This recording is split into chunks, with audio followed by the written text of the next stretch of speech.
अस्सलाम वालेकुम, welcome back to my YouTube channel. उम्मीद है आप सबका रमज़ान बहुत अच्छा गुजरा होगा। आप सबको मेरी तरफ से ईद मुबारक हो। ये ईद बहुत ही मीठी होती है और बहुत ही मतलब कि ना सब्र करने के बाद मिलती है कि 30 रोज़ों के बाद। तो ये बहुत बड़ा ना अल्लाह का ना हमारे ऊपर ना इनाम होता है। तो जैसे हम लोग बच्चे जो होते हैं बड़ों के पास आते हैं कि जी पैसों की सूरत में वो ईदी लेते हैं। तो जो हम बड़े हैं हमें जो ईदी होती है वो अल्लाह से ईद की नमाज की सूरत में मिलती है। अल्लाह ताला हम सब के जो है ना रोज़े कबूल फ़रमाए। बस ये एक मेहमान होता है, अल्लाह ताला सबके नसीब में करे अगले साल, क्योंकि ये तो आता है रमज़ान हर साल, लेकिन हम इंसान हैं जो मेहमान हैं। ये आज था रमज़ान का आखिरी रोज़ा। तो फिर मेरी जो इफ्तारी थी आज मेरी अम्मी के घर पे थी। तो खैर वहाँ पे बैठते करते बातें करते चाय वगैरह पीते हुए वक्त का पता ही नहीं चला कि कैसे रात के 11 बज गए। फिर मैं फटाफट से घर आ गई, क्योंकि सुबह ईद थी। तो फिर मुझे जो था मीठा बनाना था। तो फिर मैं सोच रही थी कि मैं मीठा क्या बनाऊँ। तो फिर मैंने घर आते साथ ही सोचा कि चलें जी आज पहले रस मलाई बनाते हैं। रस मलाई बनाने के लिए मैंने फिर जो है ना मैंने 1500 ml दूध लिया है, यानी कि 1.5 किलो। और उसमें जो है ना मैंने 1 कप पानी का डाल दिया था। फिर मैंने 1 कप चीनी का डाला और साथ में मलाई डाल दी मैंने। फिर मैंने लजीज़ा का जो इंस्टेंट खीर होती है वो पैकेट लिया। फिर उसमें जो है मैंने एवरीडे का एक जो है ना साशे डाल दिया मिल्क पाउडर का। ये ऑप्शनल है, लेकिन ये होता है कि ये टेस्ट को ना रिच कर देता है। फिर मैंने जिसमें घी डाला और फिर साथ में जो है ना मैंने एक एग को ले लिया। मैं कि ना एग का जो होता है ना ये अमेज़ा जो होता है ना इसको गूँदने के लिए, डो को नीड करने के लिए एग की जो होती है ना वो ज़रूरत करती है। एग से किया जाता है, क्योंकि अगर हम एग नहीं ना यूज़ करेंगे तो जो बॉल्स होंगे ना वो टूट जाएंगे। इस वजह से एग्स को जो अच्छे तरीके से बीट करना, ध्यान रहे कि नमक ना कहीं ऐड हो जाए, वरना जो है रसमलाई वो सिर्फ नाम की रसमलाई होगी, लेकिन वो फिर मीठी बिल्कुल भी नहीं होगी। ये जो एग है फिर हमने जो है ना डाल देना इसमें। जो डो को जो है ना नीड करेंगे। अगर लगे कि जब हम इसे डो को जो है नीड कर रहे हैं अगर ये सख्त है तो हम इसमें एग को मज़ीद ऐड कर लेंगे। और अगर जो है ना अगर ये पतली हो जाए तो इसको जो है ना हम लोग जो है ना रख देंगे नीड करने के बाद 1-2 मिनट के लिए, कि ये ऑटोमेटिकली फिर ये ठीक हो जाएगी।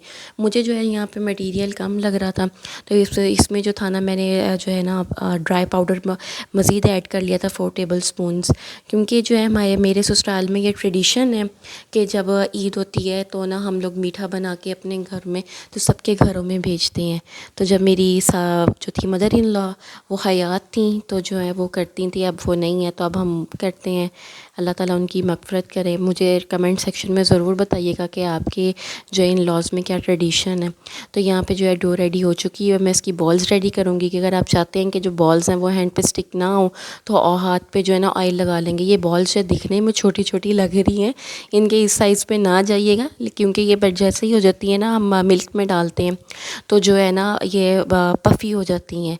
तो जो मिल्क है ना इसको बॉईल नहीं करना, क्योंकि अगर हम बॉईल कर देते हैं तो जो मिल्क होता है वो ड्राई कर दे के उबल रहा हो ना तो दूध वो ड्राई हो जाता है। तो फिर जो होता है ना ये जब हम बॉल्स डालते हैं ना तो वो सख्त रह जाती हैं। तो दूध जो होता है ना कोशिश करें कि ज़रा खुला ही लें कि एक पैकेट में बनाने के लिए। वैसे तो उसके पीछे लिखा हुआ है 1 लीटर दूध में के लिए ये है साशे, लेकिन ये कभी भी जो है ना 1 लीटर में ये सही नहीं बनती। जो बॉल्स होती हैं ना वो सख्त रह जाती हैं। ये आपने अभी देखा कि मैंने बॉल्स डाली हैं तो वो साथ ही जो है ना मिल्क को जो है ना बॉयल आ चुका था।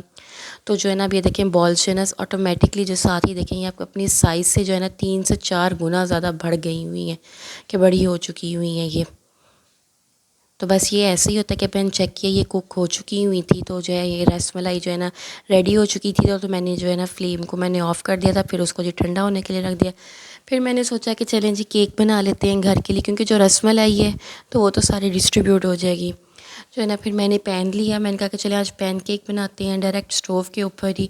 फिर मैंने पैन को जो है ना ऑयल से ग्रीस कर लिया। फिर मैंने 2 अंडे लिए, फिर उसमें मैंने आधा कप दूध का डाला, आधा कप ऑयल का डाला, 1 कप जो है पाउडर शुगर का डाला, 1/4 कप जो था कोको पाउडर था, फिर 1 जो था ना टीस्पून बेकिंग सोडा और 1 जो था ना half tea spoon baking powder डाला मैंने। इंग्रेडिएंट्स जो है ना ये यही रखने और इनको बहुत अच्छे तरीके से जो है ना मिक्स करना है कि जाके कोई ना लम्स ना रह जाए। बाकी जो है डिटेल जो है इसकी रेसिपी वो आपको मेरे डिस्क्रिप्शन में मिल जाएगी, आप जाके वहाँ से इंग्रेडिएंट्स को देख सकते हैं। तो अच्छे तरीके से हम इसको मिक्स करेंगे, कोई लम्स ना रह जाए, क्योंकि फिर जो है ना वो अच्छे तरीके से जो है ना नहीं बनेगा, बीच में से कच्चा रह जाएगा। तो फिर हम जो है ना स्पैचुला की हेल्प से उसको सारा स्क्रैप आउट कर लेंगे साइड से। फिर जो इसका होल होगा हम इसको कवर कर लेंगे। अब हम इसको जो है ना लो फ्लेम पे जो है ना मैं 10 मिनट्स के लिए पकने के लिए रख देंगे। फिर जो है ना हाई फ्लेम पे नहीं रखना, क्योंकि जो है ना ये जल जाएगा, और बहुत ही ज़्यादा लो फ्लेम पे नहीं रखना कि ये कच्चा रह जाएगा। मीडियम फ्लेम पे हम इसे 10 मिनट के लिए कवर करके रख देंगे। फिर बाद में हम तवे पर रख देंगे 5 मिनट्स के लिए। फिर जी मैं सो गई थी। फिर जी सुबह को जी ईद की नमाज़ के बाद जी मेरे हस्बैंड ले आए थे नाश्ता। फिर हमने नाश्ता किया, ये केक को भी ये फिर बाद में उसके बाद जी मैंने ये रसमलाई की जो देखी, तो ये यहाँ पे बिल्कुल ठंडी थी। तो जो है ना फिर यहाँ पे जो है ना मैंने फिर बॉक्सेस लिए। फिर उनमें मैंने डिश आउट की कि जो सबके घरों में भेजने के लिए। मुझे कमेंट सेक्शन में ज़रूर बताइएगा कि आपकी इन लॉस में क्या ट्रेंड है, या आप लोगों ने ईद पे क्या मीठा बनाया, आप लोगों की ईद कैसी गुजरी, ज़रूर बताइएगा। और अगर अभी तक आपने मेरे चैनल को सब्सक्राइब नहीं किया तो चैनल को सब्सक्राइब कर लें, लाइक करें और शेयर करें। बस ये यहाँ पे वही तैयारी चल रही थी जो मैं कर रही थी।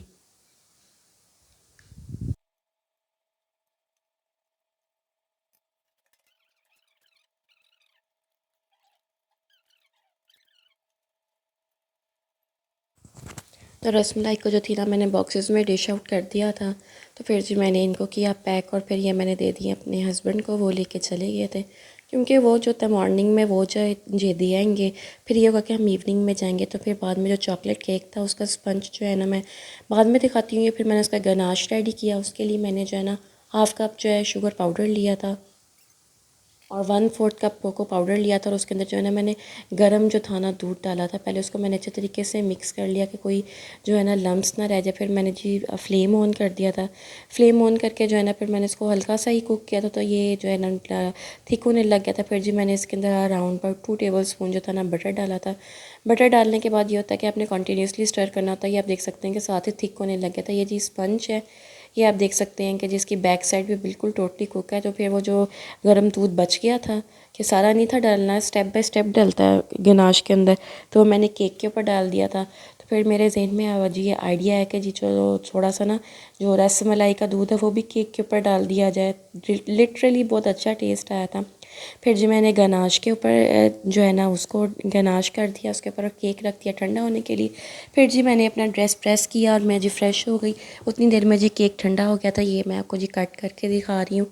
बहुत ही अच्छा केक बना था, तो सबको बहुत ही पसंद आया था। कि आप देख सकते हैं कि अंदर तक टोटली मॉइस्चराइज है केक। फिर जी मैंने कहा कि चलें जी रेडी होती हैं। तो जी फिर मैंने कहा कि आपके साथ मैं चीज़ें शेयर करती हूँ जो मैं यूज़ करती हूँ। मेरे चैनल को सब्सक्राइब करना ना भूलिएगा। या मैं रेडी होके देखती अब या आपको नेक्स्ट व्लॉग में पता चलेगा कि जी हम किधर जा रहे हैं। तो जी तब तक के लिए जी अल्लाह हाफिज़। मेरे चैनल को सब्सक्राइब और शेयर और लाइक ज़रूर कीजिएगा। मिलते हैं नेक्स्ट वीडियो में। तब तक के लिए जी अल्लाह हाफिज़। दुआओं में याद रखिएगा।